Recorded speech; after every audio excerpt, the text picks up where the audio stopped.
We do have a quorum present. This is a meeting of the Board of Trustees of Weatherford College. Today is Thursday, April 8th, 2021. It's 2 p.m. We're in the Alumni Community Room of the Doss Student Center, located at 225 College Park Drive, Weatherford, Parker County, Texas.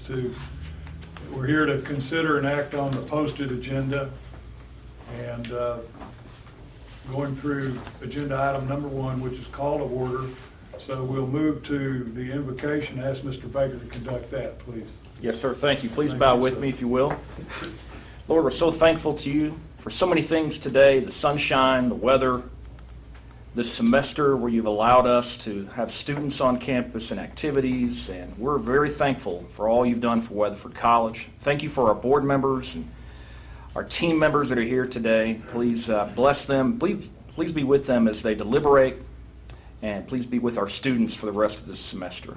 So in your name we pray. Amen. Thank you, Mr. Baker. Let's stand up and all leaders from the pledge.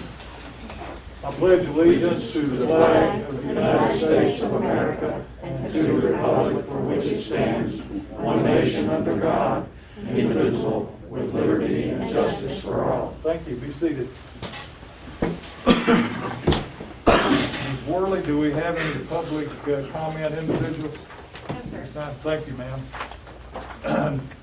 Agenda item number 3 is President's Report. President Farmer, recognitions, employee notices. Thank you, Mr. Chairman.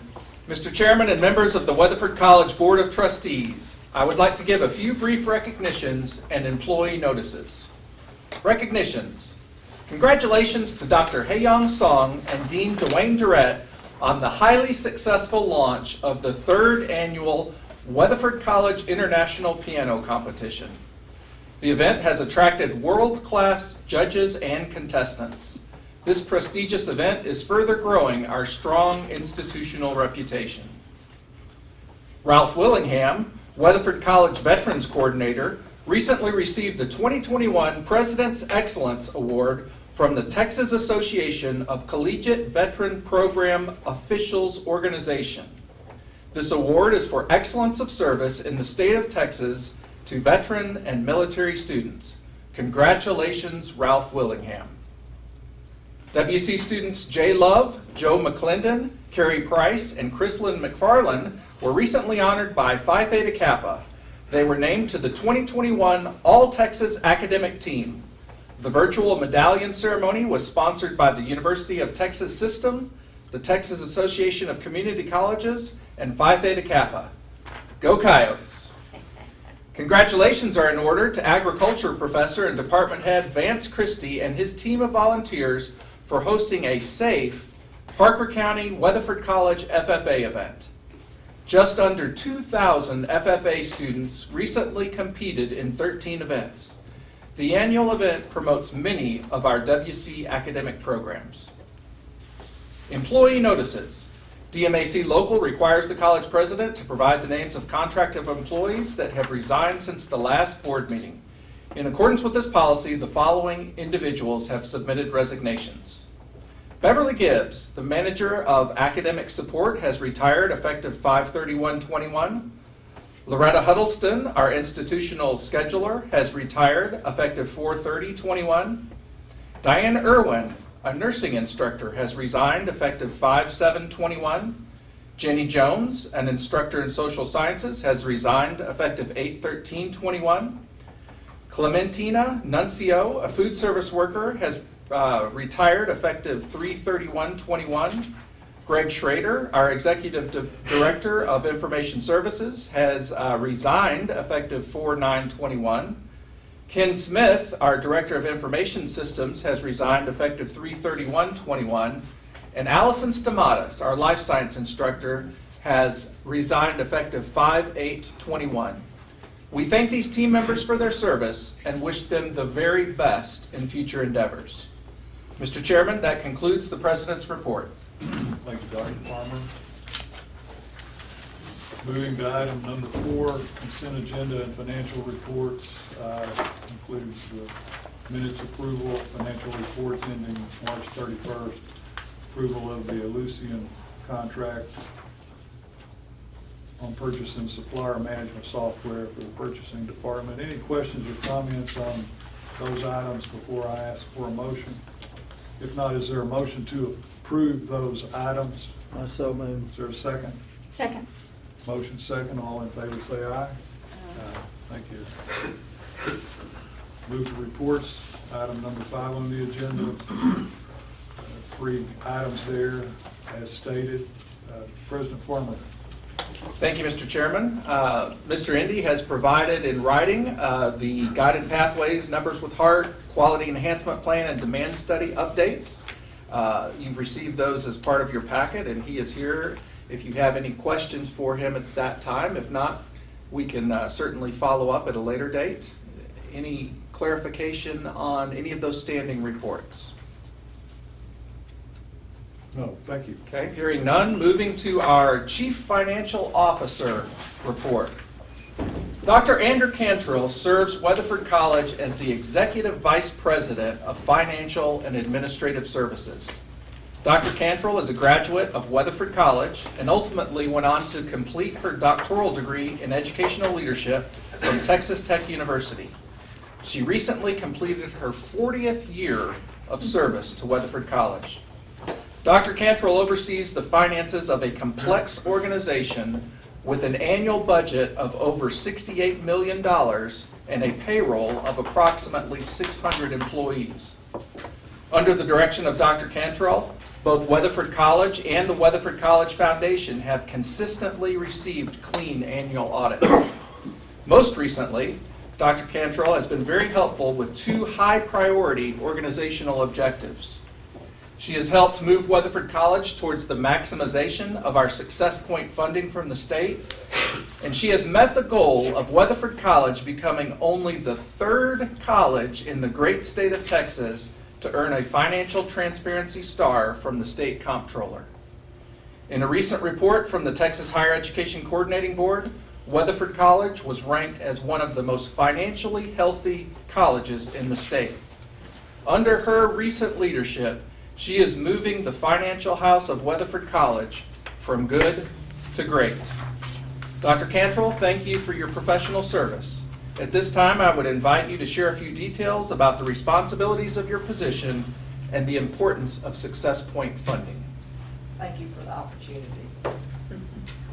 How do you explain what you've been doing for 40 years? It's sort of hard to do in 5 minutes, I think is what he gave me, but I'll try to make it through there. Rather than talk about my duties though, I think I do supervise 9 different areas, and they're listed here. But more than that, I think the thing that I want to stress with you all is what I'm responsible for to you as a governing board, and the effectiveness in doing my job.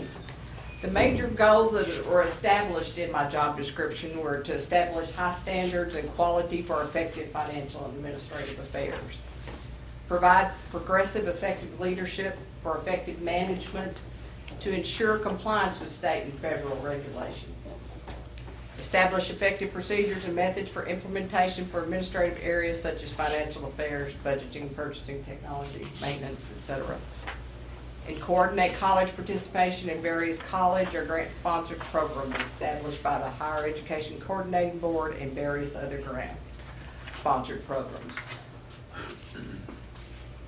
I feel like it's very important at this time that I do establish with you all that these goals are measured on an annual basis, most of them. Rutherford College is recognized by both state and local officials as having a sound financial base. To document that, the success is documented through numerous reports that we do and the people that work for me do on a daily basis. We submit reports to the CFO of the state, for the CFO, the state of Texas, Texas Higher Education Coordinating Board, and other regulatory entities essential to receiving our state appropriations. We have a biennial legislative appropriation request that I spearhead in sending into the state with input from other cabinet members. Annual budgets currently totaling $68 million.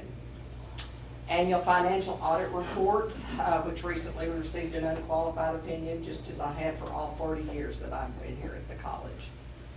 The CARET report submitted to the CB provides financial data having to do with the financial condition of the college. That is submitted in January after we get our financial audit completed in December. We just received recently a draft report. I didn't include the full report, but that will be coming out in April, be finally approved by the coordinating board, and then submitted to the state of Texas on May 1st. But the findings were extraordinarily good this time. We've always fared very well with this. But in the draft, the financial condition analysis that's completed, that the SACS depends upon, any new programs that are introduced. I know when the Bachelor of Nursing review people came, they were very impressed with what we had the prior year, which was only the 6.1 at that point. But all accrediting associations are going to look at us for that figure to see how sound we are. This time the CFI index, which is based upon 4 ratios: the return on net position, operating margin, primary reserve, and the viability ratio. And this CFI this time, it is documents that we have sound financial resources and a demonstrated base to support the mission of the institution and the scope of its programs and services. The current CFI exceeds the state average by 3.6 points, and with no financial stress indicators at all. The fact that we ranked 3rd in the state, I'm cheating a little bit because we tied for the 3rd position. Collin County's #1, Panola #2, and we tie with Grayson for the 3rd position. And I'm very proud of that this year. That's probably the highest that we've ever received. We've always been in the top 10, but this is one of the very best. The continued strength in the core financial ratios and the CFI underscore the effectiveness of the college's strategic planning processes and established budget priorities linked to the strategic planning. I also want another documentation of what we're doing. We this last year, for the first time, applied for the Transparency Star Award. In the past, in looking this up, only 3 other colleges, I believe, had received this award. It's something that's required for public schools and not for community colleges, but we wanted this to provide to our stakeholders to be on the website. It's many of the things that we already possibly did, but we just didn't have documentation on the website of these items. So this is an annual thing that we will do every year in providing reports to the stakeholders, just as our taxpayers can quickly go to the website to review these. And I will have to say, this award is due to the outstanding financial team that I have that works for me, and their willingness to go beyond just the basic requirements. Also, I believe another accomplishment highlight of successful completion was the United States Department of Education. I'm responsible, according to the goals, for the coordination of the various college and grant-sponsored programs. This year, I've served as the director for the Federal CARES Act funds that we've received since March of 2020. At this time, we've received federal government grants totaling $8,514,000. That was divided up into $5,967,000 in institutional funding and $2,547,296 in student awards. The student awards are in the hands of the student now. The $5,967,000, we've purchased PPE, we've retrofitted our college for the COVID.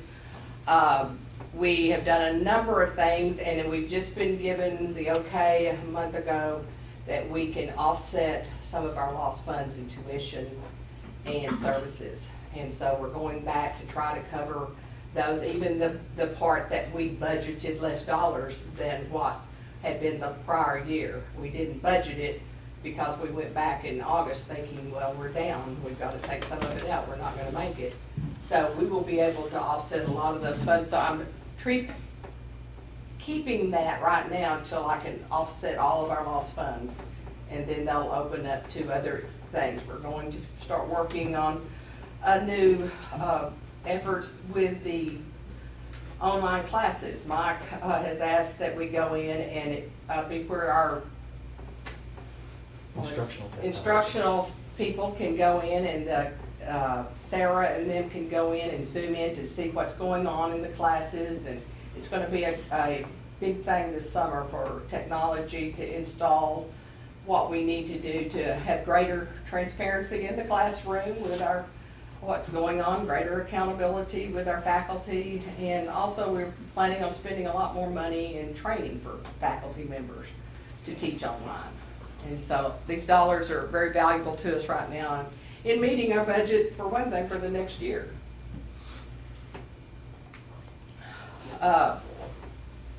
That's state of Texas, I'm sorry, I misspelled that.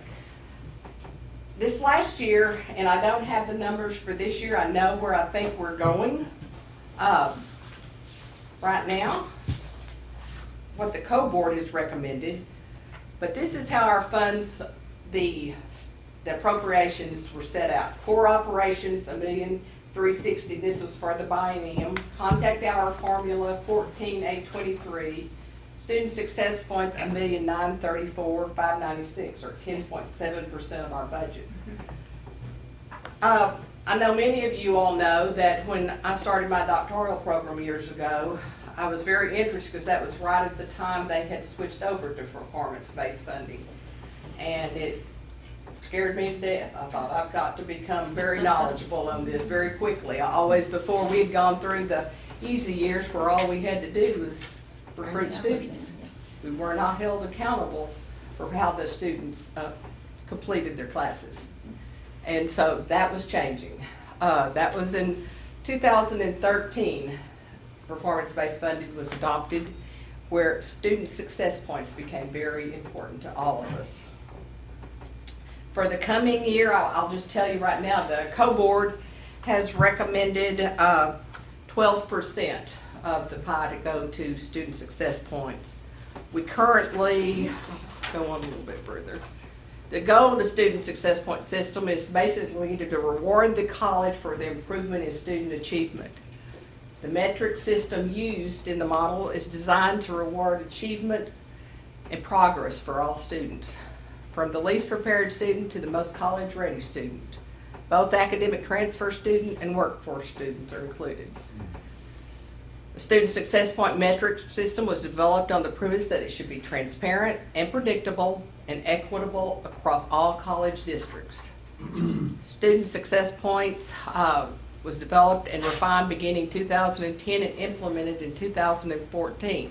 Since that time, 2014, this metric system has been adjusted over time. There's a TACC task force that goes in and recommends the metrics that are used each biennium. Student success, the student success point model, I think you all had that in your packet. It's not showing up very well, but I'll just go over that, how it's split up. The model has several metrics that it's looking at, and college readiness is the first one. Currently, they're receiving 0.50 per point. In the next biennium, they're recommending to stay at the 0.50. College ready in reading and writing are the same at 0.50. College ready in math is worth $1 per point. First level course is the next metric, and it is recommended at 0.50 to pass your first college reading course. 0.50 to pass first college writing course, and then the $1 to pass the first college math course. And then it's based upon progression. Progression in this whole system, this model, is very important.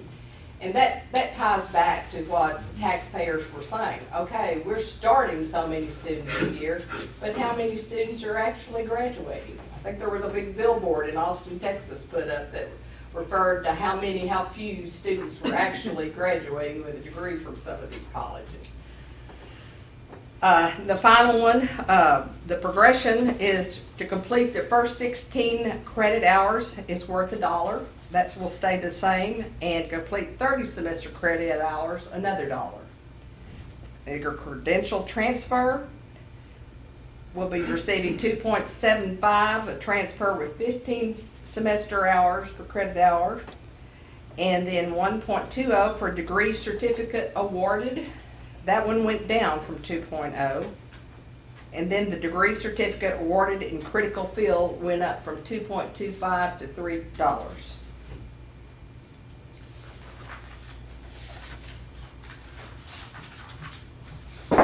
I think this last biennium, we received roughly $1,934,596 in student success funding for the biennium. Based upon the co-board, that's not final, but the co-board is recommending that we receive $2,387,790. So we're roughly $453,000 more for the next biennium. I know the last biennium, the success points we had dropped in our contact hours, which we are changing our focus here to more full-time students and more contacts. So we definitely are, it's not about numbers, it's about success. So with that, your contact hours are dropping some. Last time, the success points saved us from losing dollars. This time, will happen the same thing, and we'll receive $453,000 more in success points because of our growth in that area. The success points are based on a 3-year average. So this year, the points are 9,000, I believe, 9,000 above, 9,873, I think. And they were based on 18, 19, and 20. But there'll be that much recommended at the 2.03 at this point, I think is what it's figured out. This one shows the last year, but the co-board recommended the the task force recommended $215 for it to go to for the 22-23 biennium that I don't have here. Right here it shows 2021 was 9,577. And we currently are at, we know it will be 9,873, I believe. And I have get 2,400,000 on the funding on it, if the co-board's recommendation holds. Quite more questions on student success points. You get extra points for if a student graduates. Yes, yes. So it's very advantageous. We love those large graduations, and the more that come, the better. We like it. So sometimes, well, just a sidebar, I think that if we looked at students that were graduating, if you wanted to be an athlete and go to the next level, you have to have an associate's degree. So, Absolutely. so it's a nice angle that we actually have a higher percentage of athletes graduating that follow, I guess, right? Is that what, Right. is that kind of what that Absolutely. means?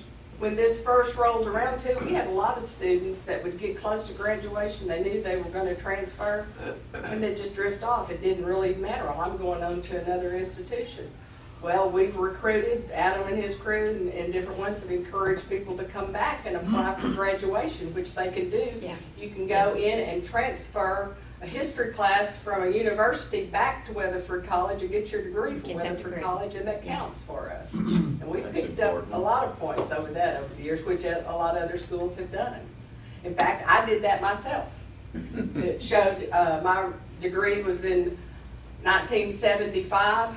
That was the last summer that I took, but I actually, Arthur Stockstill granted that to me after I started work here in '80.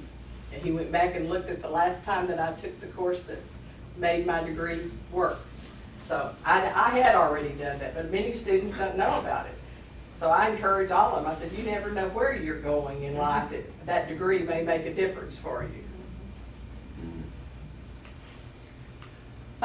Other major accomplishments that I have here listed, I went too far. And these are, I just want to highlight real quickly for you if you don't have any more success point questions. can't get it on that, Larry. Okay. Technology, I know everyone looked very, very sad when they announced that Greg was leaving, and I'm very sad too. But it's all under, he's very moving to Fort Worth into a different, it's out of education, and he's very happy, and we're happy for him for the job he's going to be moving to. But anyway, during his time here, that we've completed implementation of the Enterprise Resource Program here at the college that you all approved for purchase 4 years ago. Yes. We've implemented, now we've got to go back and work on it to tweak it to where it accomplishes everything we need for it to accomplish. I think we did it. Everybody deserves a round of applause at this college for what has taken place over the last 3 years. It's not easy, and I know any of you that have been through the conversion knows that. So it's something that we're proud of, and I hope we don't have to go under another one for a while. Underground fiber optic line networks have been expanded on the campus recently. Financially, we worked on the issuance of $29.5 million revenue bond for the Workforce and Technology Building. We assisted with the new Wise County branch campus refinancing. So when that is finalized, that'll be very advantageous to us. I think I won't announce that. I'm sure Dr. Farmer would rather do that. But it's going to be advantageous to us, and it's going to allow us to do a lot of things at Wise County that we had only hoped for back in 2012. So I think you're going to be very excited on that one. Budget and purchasing management and oversight of a $68 million budget is no easy task. That budget has grown. I think it was $4 million when I came to work here. So, construction, installation of turf on Stewart Field, and we've done the preliminary work on the Roger Williams Baseball Park that will start in May or as soon as we're finished playing ball. And then construction was begun on the new Workforce and Technology Building. Athletics, what can I say about athletics? I'm very proud of them. The Weatherford College athletes set an academic record for the 2019-20 school year with a number of students awarded All-American honors from the National Junior College Athletic Association. A total of 18 students were named All-Americans, surpassing the former record of 14 students in the 2016 and 2018-19 academic years. And for the first time ever, all 4 NJCAA teams at Weatherford College qualified for the NJCAA Academic Team of the Year honors, a distinction that requires a minimum cumulative team GPA of 3.0 for the year. Yes. And finally, maintenance, I don't even know where to begin. They've done so many deferred maintenance programs and then come in and cleaned up after the storm. So they have been very busy. We've done a lot of, we've replaced our gym seats this year, HVAC replacement, tree maintenance, and multiple other landscape projects are just the beginning of what we've. And luckily, some of the ice storm problems were in areas that we needed some retrofit, so it's going to be advantageous for us right now pretty soon. I know in the fine arts, it was on our schedule next year to replace the carpet. Well, we're going to get new carpet out of this storm, so. Yeah. Are there any questions about what I do on a daily basis? There's many, many other things, but I won't bore you anymore.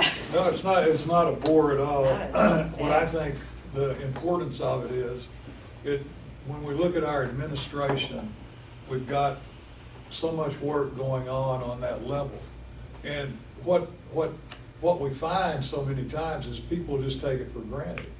And when we drill down and start looking at all the different parts of the operation, that's where you start growing your appreciation for what's going on and the success that we have. The success doesn't just happen, there's a reason for it. And all of you wear so many different hats as you do your jobs. And it's important that we put this information out because we want the public to have this information. It needs to be something that we talk about. Yeah, we're going to take a little bit extra time today to do that, but we're going to do that on every part of the administration in the next few meetings, because we want this information to go out, and it takes a little bit of time to go through all of what you just covered, but you just hit the high points, you see. So that's another aspect of it that makes what we're doing as board members so important, to work with you and what you do. And the system here is a big system. But my point is, we've got 50 of these community colleges in the state of Texas, basically, don't we? Yes. Okay. And Weatherford College is what I would call one of those systems that's in the catbird seat. We happen to be in a position, because of our location in north central Texas, to take advantage of so many opportunities here, so that we can work with all the different other systems that are here. You start driving west to get to the next community college system, and you got to drive quite a ways. And so we want the public to know what you people do, because it's important. We walk in here, we try to make sure these meetings don't become tedious, but it's okay to stop from time to time and say, okay, tell the folks what you do. And because we don't just get this success because it happens for a reason. So that's my point about this. That's why I wanted to kick this off and then see where we are as we go through the administration. I think we need to take a look and give some of the other people a chance to talk. I'd like the cafeteria people to come in here one day and talk about that. All the different parts of this I started to tell you about all that. well, I know, I want to drill down a little bit. I think when we get into the academic side of it and the other parts of it, I think it'll be good to bring somebody in and say, okay, you got 15 minutes. Tell us what you want to tell. Tell us what you do. I think my most proud achievement while I've been here at Weatherford College are the teams that I've put together. I have outstanding people that work for me. And although I had to turn in 2 resignations today, that doesn't happen very often. Well, And I'm we've sure got that's true. tremendous people, and they need to be thanked every day. Yes, they because do. a Yeah. wonderful job. I'll never be able to thank them enough for keeping me going. Well, thank you, Dr. Any other comments or questions or anything? I'd just like to say that having worked here, I know sometimes you're not the most popular person on campus. But we always knew, whether you didn't agree with what we were wanting to do or not, we always knew that things were going to be done correctly and right and according to the law. And I just think your integrity is impeccable, and I appreciate what you do. Thank you so much. Thank you, Dr. Campbell. All right, I think that wraps us up on agenda item number 5, reports. We'll move to number 6, future agenda items or meetings. Mr. Baker. That would be President Farmer. Actually, yes, that's a typo. My apologies, Mr. Chair. That's a typo? On your list, it should read my name, not Mr. Baker's. Well, okay, we're going to correct that typo and let President Farmer. Thank you, sir. Next month, we'll be having our preliminary budget report, so we'll be seeing Dr. Cantrell again. And then we'll have the cyclical election of Board of Trustees officers at our next meeting. Any questions or comments? All right, we'll move to number 7, announcements. Mr. Baker. Yes, sir, this one is me. This next month is traditionally one of the busiest months of the year as far as activities, whether it be athletics, fine arts. And so I won't go over every single item here, but there is plenty to do. If you want to stay busy, come here to Weatherford College over the next 3 or 4 weeks. We just had our first fine arts production in over a year this past week with the Jazz Orchestra concert. We have a theater production coming up next weekend, actually begins on Thursday. We do have our Alumni Awards Luncheon. I told you all about that last month with Mr. Carney and others being honored that day. We'd love to have several of y'all there. Several of y'all have already RSVP'd, but you can see Teresa if you would like tickets for that next Friday. That is at the Doss Heritage and Culture Center, not here in this building, just to clarify that. Several athletic contests By the way, not on this list, but of course the Lady Coyotes playing in the championship game of the region this coming Saturday. If they win, they're going to the national tournament. So huge game. That'll be out at Western Texas College in Snyder Saturday afternoon at 1 o'clock. Tribute to jazz legends on April the 19th.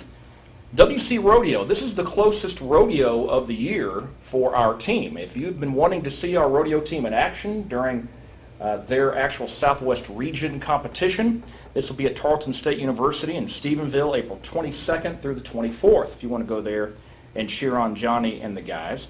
Our Phi Theta Kappa spring induction ceremony is always a wonderful time, and Shantae and her folks will be there in the Alcac Theater on April the 25th.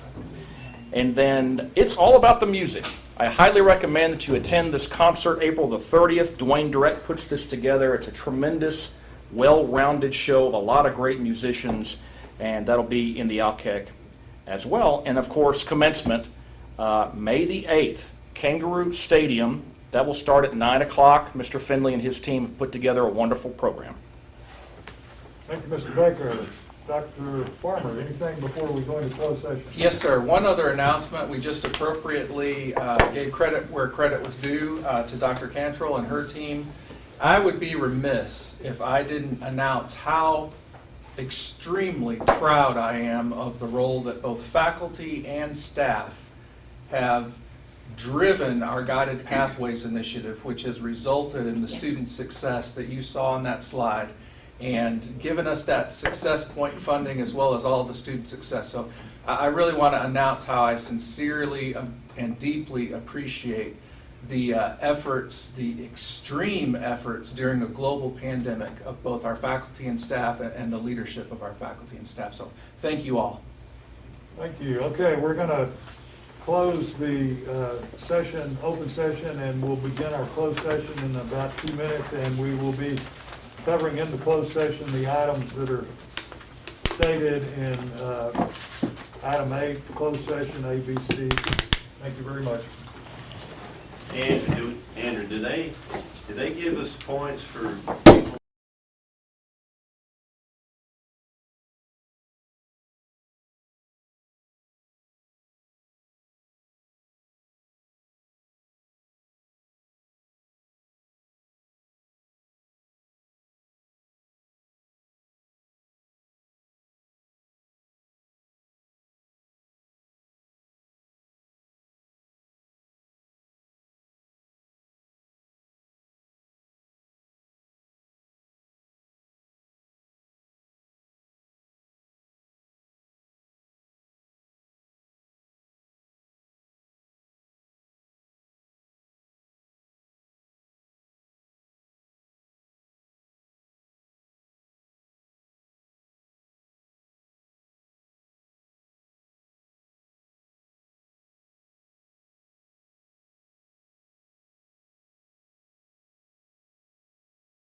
I'm glad they passed them out so I don't suffer mask envy that I was suffering a while ago. Mask envy. Yeah. Becker's old school retro. Made it up. vest. He's staying old school with it. Brent's old school retro. Hardcore. Oh, you're one to talk. I'm showing 3 minutes after 3 o'clock, and we have concluded our closed session. We are now calling the open session back into session. We will start back with agenda item number 9, consideration possible action, real property. We have no action to take there, so we will move to number 10, consideration possible action, appointment, employment, evaluation, reassignment, duties, discipline, dismissal of a public officer or employee. There's no action to take there, so we will move to agenda item number 11, which is adjourn. Is there a motion to adjourn? I so moved. Is there a second? Second. Motion second, all in favor say aye. Aye. Sounds unanimous to me, so we are adjourned. Trevor, Thank you very much. I have like Appreciate 5 everybody's- masks stacked up on my desk.